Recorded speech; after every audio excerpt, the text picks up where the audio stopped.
अगर आप कहें तो एक शेर पढ़ दूं वरना नाम का ऐलान कर दूं। नहीं, सुनना बिल्कुल चाहते हैं? अच्छा लग रहा है? बिल्कुल पढ़िए, बिल्कुल अच्छा लग रहा है तो एक मर्तबा हाथों को उठाकर जोर से सुभान अल्लाह कहें और जोर से बोले सुभान अल्लाह। आला हजरत वाले बोले सुभान अल्लाह।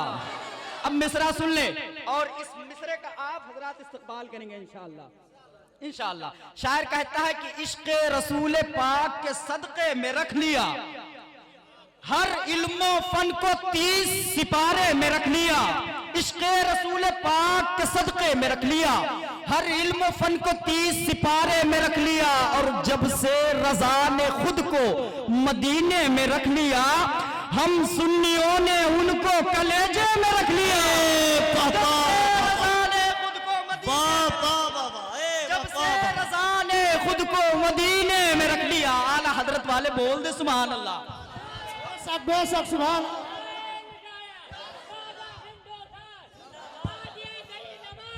ख्वाजा हिंदुस्तान, ख्वाजा ने हुजूर बसाते मिल्लत और ये करम और माए करम, थोड़ाए करम, नाए तबीर, मिलादे रसूल, नाए तबीर, नारिन। इश्क रसूल पाक के सदके में रख लिया। वो कट जाएगा, आप टेंशन ना ले, वो कट जाएगा। इश्क़ रसूल पाक के सदके में रख लिया, हर इल्म फन को 30 सिपारे में रख लिया। जब से रजा ने खुद को मदीने में रख लिया, हम सुन्नियों ने उनको कलेजे में रख लिया। और अफजल जुमा का दिन था मगर रब ने दोस्तों मीलादे मुस्तफा को दोशंबे में रख दिया।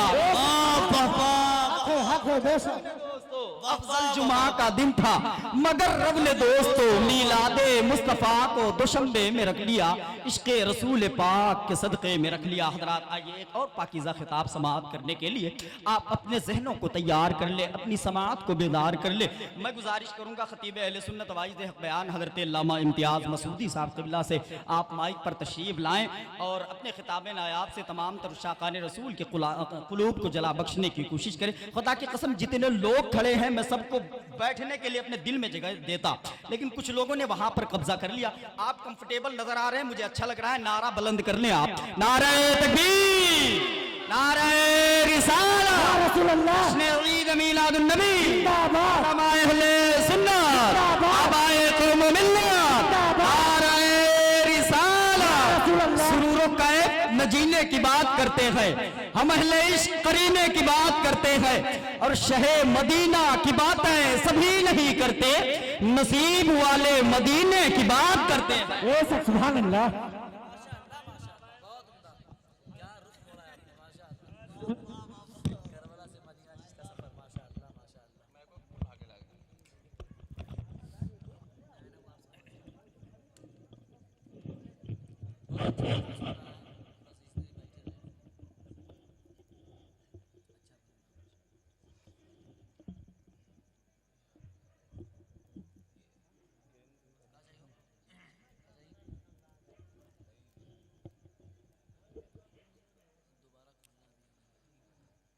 हाज़िर महफिल डैश पर जुलवार व भाई कराम व शोरा इज़ाम पर्दा नसीन मेरी माँ बहन अस्सलामु अलैकुम व रहमतुल्लाहि व बरकातुहू। अल्हम्दुलिल्लाह अल्हम्दुलिल्लाहि रब्बिल आलमीन वल आक़िबतु लिल मुत्तक़ीन वस्सलातु वस्सलामु अला मन काना नबिय्यन व आदमु बैनल माइ वत्तीन व अला आलिहि व अस्हाबिहि ताहिरीन अम्मा बाद। फ़ऊज़ु बिल्लाहि मिनश शैतानिर रजीम बिस्मिल्लाहिर रहमानिर रहीम। अलिफ लाम मीम ज़ालिकल किताबु ला रैब फ़ीह। सदक़ल्लाहु मौलानल अज़ीम व सदक़ रसूलुहुन नबियुल अमीनुल मकीनुल करीम। व नहनु अला ज़ालिका लमिनश शाहिदीन व शाकिरीन वल्हम्दुलिल्लाहि रब्बिल आलमीन। सरवर कहूँ कि मालिको मौला कहूँ तुझे, सरवर कहूँ कि मालिको मौला कहूँ तुझे, बाबे खलील का गुले ज़ेबा कहूँ तुझे, लेकिन रज़ा ने ख़त्मे सुखन इस पे कर दिया। खालिक का बंदा खल्क का आका कहूँ तुझे, खालिक का बंदा खल्क का आका कहूँ तुझे। कुछ अर्ज़ मारूफ से कब्ल आइए सबसे पहले आकाए नामदार, मदीने के ताजदार, हम गरीबों के गमगुसार, नाइबी परवरदिगार मोहम्मद अरबी सल्लल्लाहु ताला अलैहि वसल्लम की बारगाह नाज़रीन में दुरूद पाक का नजराना अक़ीदत व मोहब्बत के साथ पेश करो पढ़ें। सल्लल्लाहु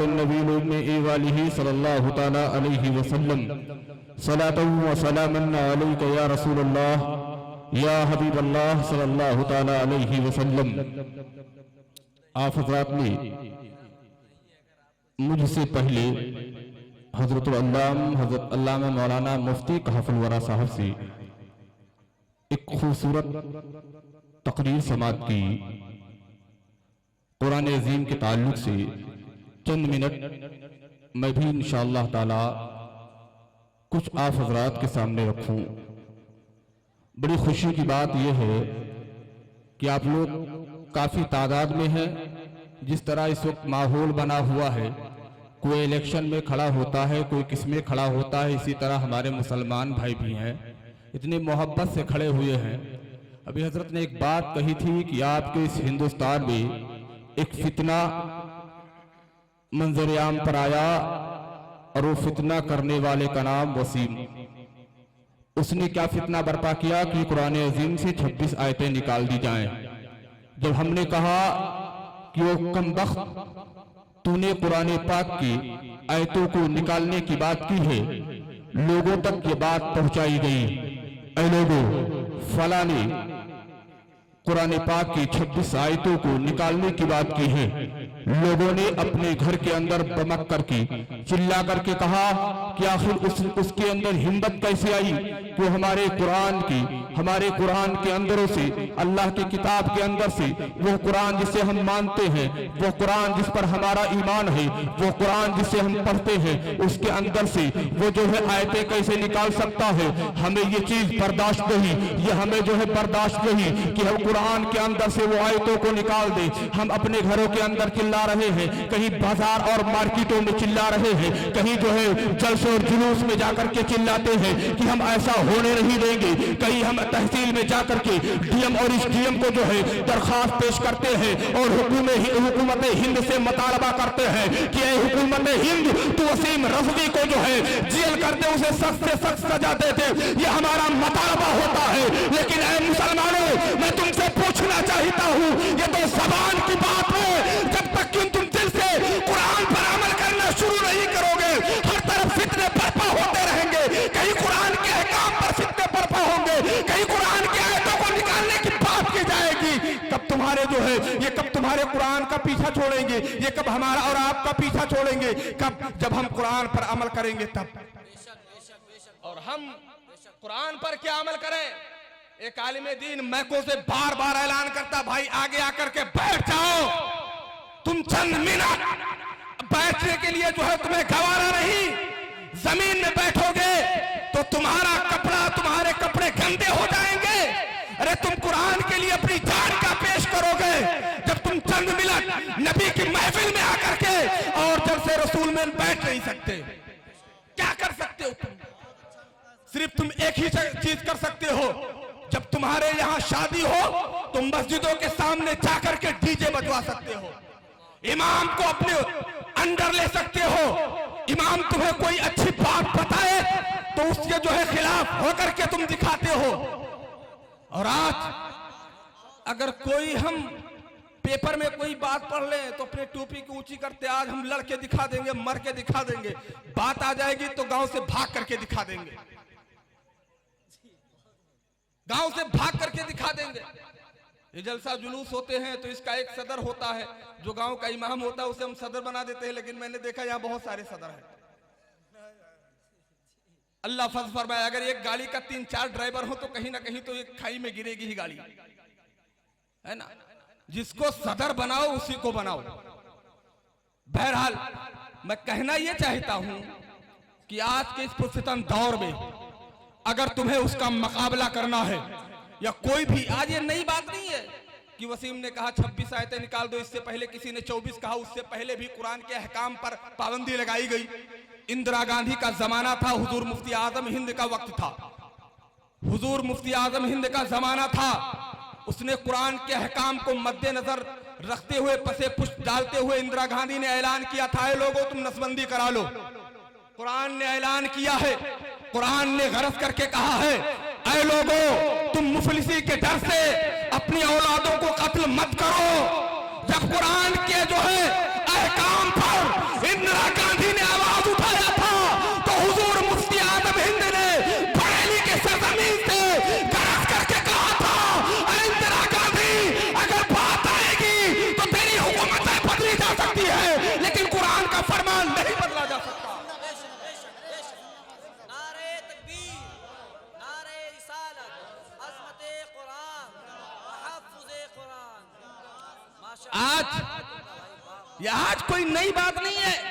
उससे पहले अरब के लोगों ने जो अपने आप को बहुत बड़े अरबीता कहते थे, अरबी जानने वाले कहते थे, वो भी कुरान के मुकाबले में एक आयत ना ला सके। बेशक बेशक आज ये उंगली जो उठा रहे हैं उनकी कमी नहीं है, कमी हमारी है। उनको क्या मालूम आयत, वो तो शिया है। शिया तो पहले ही कहता था कुरान 40 पारा था, 10 पारा जो अहले बैत के शान में था उसे इन लोगों ने उसे निकाल लिया। वो तो पहले ही से माज़ल्ला सदबार माज़ल्ला, ये तो शिया पहले ही गुमराह था, आज भी गुमराह है। लेकिन आओ हम उसे किसी चीज से जवाब न दे।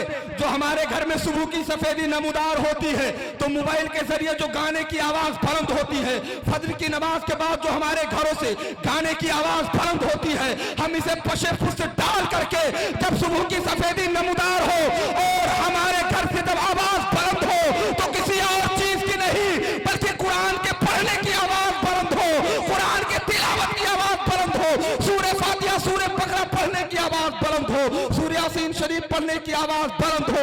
जब ये आवाजें बुलंद होगी तो उसके अंदर हिम्मत नहीं कुरान पर जो है अंगुष्ठ नुमाई करे। बेशक बेशक, अच्छे पैगामात हैं माशाअल्लाह माशाअल्लाह। लेकिन आज हम किस में आगे हैं? बच्चे की शादी हो, अगर डीजे नहीं बनवाएंगे तो बच्चा जो है नाराज हो जाएगा ना। यहाँ तो नौजवान है, बुढ़े भी नाचने लगते हैं। ये हाल है हम लोगों का। और अगर इमाम साहब रोके तो इमाम साहब से क्या कहेंगे?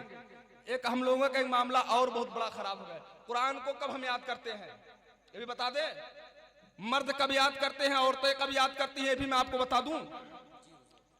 एक चीज आप लोग करें, जो लोग बीच में 2-4 लोग सिर्फ कुर्सी लेकर के बैठे हैं वो साइड में हो जाए, इसलिए कि पीछे जो लोग हैं कुछ लोग पीछे बैठे हुए हैं, या तो ऐसे साइड में हो जाए कि पीछे वाले जो नहीं औरतें ये सामने बैठे हुए हैं ये तो इधर से हटा दें या थोड़ा अलग कर लें और नीचे बैठ जाए तो और अच्छा होगा।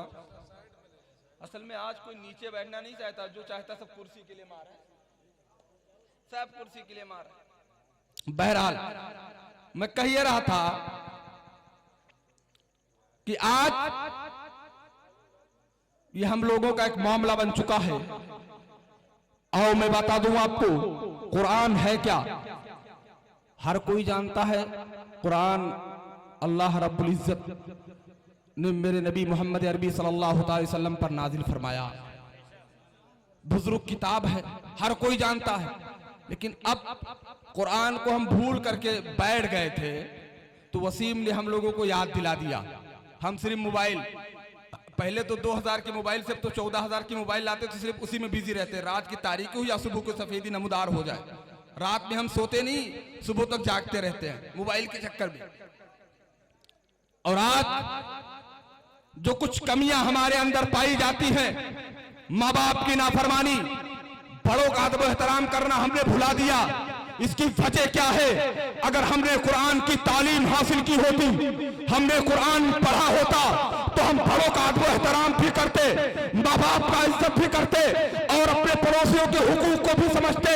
लेकिन आज हमने कॉलेजों को पकड़ लिया है और ऐसे कॉलेजों को पकड़ लिया जहां ना इस्तिंजा करने का तरीका बताया जाता, वहां खड़े होकर के इस्तिंजा करने का तरीका बताया जाता। अगर उसी बच्चे को अगर हम इस्लामी मदारिस में डाले होते, उसी बच्चे को किसी दारुल उलूम में पढ़ाए होते, खुदा की कसम अगर उस मदरसे से वो बच्चा आलिम दीन बन करके निकलता, हाफिज़ कुरान बन करके निकलता, तो खुदा की कसम वो आपकी इज्जत करता और पड़ोसियों को हुकूक को भी पहचानता। लेकिन हम ये सब नहीं जानते। हम सिर्फ ये जानते हैं रुपया कहां से इधर मिली और दिखावे के लिए यहाँ तक की गुजर जाते, हद से ज्यादा तजावुज कर जाते, गुजर जाते हैं हम। माशाल्लाह सुभान, नारे हद से तकबीर, ज्यादा। नारे रिसालत, नारे रिसालत, सुभान अल्लाह। एक बात आपको बता दूं, मैंने कहा कुरान पढ़ो। कुरान पढ़ने की चीज है ना। कुरान कब काम आता है? लोगों को कब याद आएगा? कुरान पाक का काम है जब किसी के मरने का वक्त हुआ, नज़ा का वक्त करीब है, जब वो कराह रहा है, मौला साहब कब बुला लो, सूरह यासीन शरीफ पढ़ देते नहीं? जी जी बिल्कुल सही है। बुला लो तो बुला लो, पढ़ दे। जी जी बिल्कुल सही ये होगा। औरतें कहेंगी जब लड़ाई आपस में करेंगी, उठाओ कुरान खाओ कसम। जी सही। उठाओ कुरान खाओ कसम। ये याद हमको उसी वक्त आता जब किसी के नज़ा का वक्त करीब आता।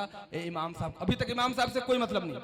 इमाम साहब अगर नमाज के लिए कहें तो हम इमाम साहब की मुखालिफत कर लें। अगर कोई इमाम साहब तोरे साथ चोरी माज़अल्लाह करे चले जाए तो बहुत खुश रहिए, बड़ा नेक काम इमाम साहब हमारे करते हैं।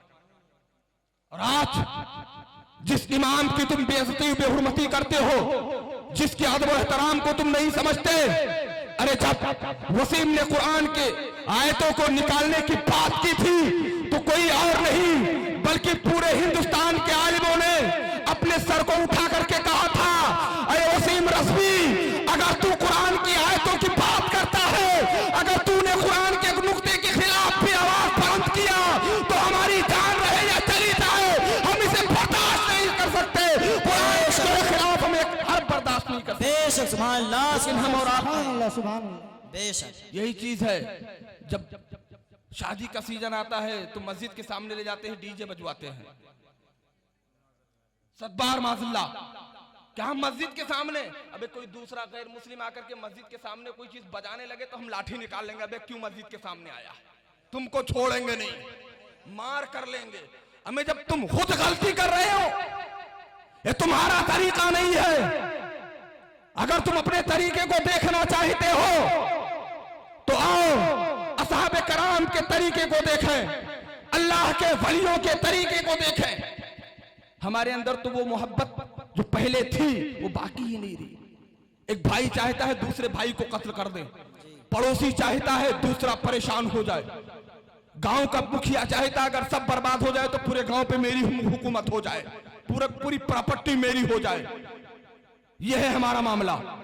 लेकिन अगर तुम उसे जवाब देना चाहते हो, अगर तुम उसे जवाब देना चाहते हो तो कुछ मत करो, आज से अहद कर लो कि हम मस्जिदों को आबाद करेंगे।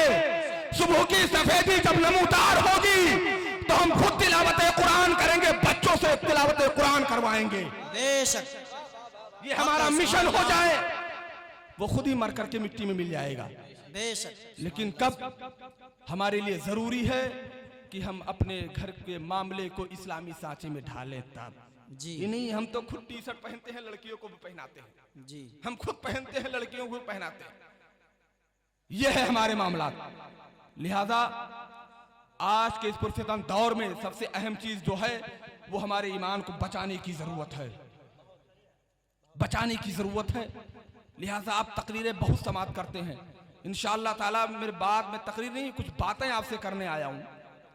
तकरीरें तो अभी आप अल्लामा सादिक साहब से और अल्लामा मुनव्वर साहब के बिला चतुर्वेदी से समात करेंगे। मैं कुछ बातें आपको बता दूं, शायद दोनों लोग तशरीफ ला चुके हैं। एक आखिरी बात बता दे, कुरान की का अदब एहतराम करने का फायदा क्या है।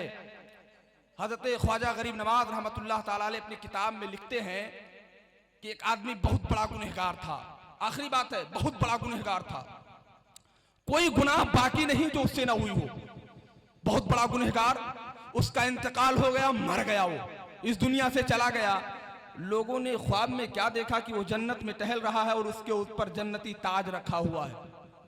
लोग हैरान हो गए, पूछने लगे कि तू बहुत बड़ा गुनहगार था, तू बहुत बड़ा सियाहकार था, क्या वजह है कि तुझे जन्नती ताज मिल गया है। तो उसने गरज करके कहा था, मैं गुनहगार था, मैं अय्याश था, मेरे अंदर तमाम तर गुनाहें मौजूद थी, वो सारी बातें एक तरफ, लेकिन मैं कुरान पाक का अदब एहतराम किया करता था। उसी की बरकत से अल्लाह रब्बुल इज्जत ने मुझे जन्नती ताज अता किया है और जन्नत अता कर दिया है। बेशक सुभान अल्लाह, सुभान अल्लाह, वाह वाह। तुम भी कुरान का अदब एहतराम करो और अब खुद कुरान की तालीम हासिल करो और अपने बच्चों को कुरान पढ़ाओ। खुदा की बारगाह में दुआ है कि अल्लाह ताला हमको और आपको इहदिना सिरातल मुस्तकीम पर चलने की तौफीक और रफीक अता फरमाए। तौबा इस्तगफार अस्तगफिरुल्लाह रब्बी मिन कुल्ली ज़ंबि व अतूबु इलैह। अस्सलामु अलैकुम। वालेकुम सलाम माशाल्लाह।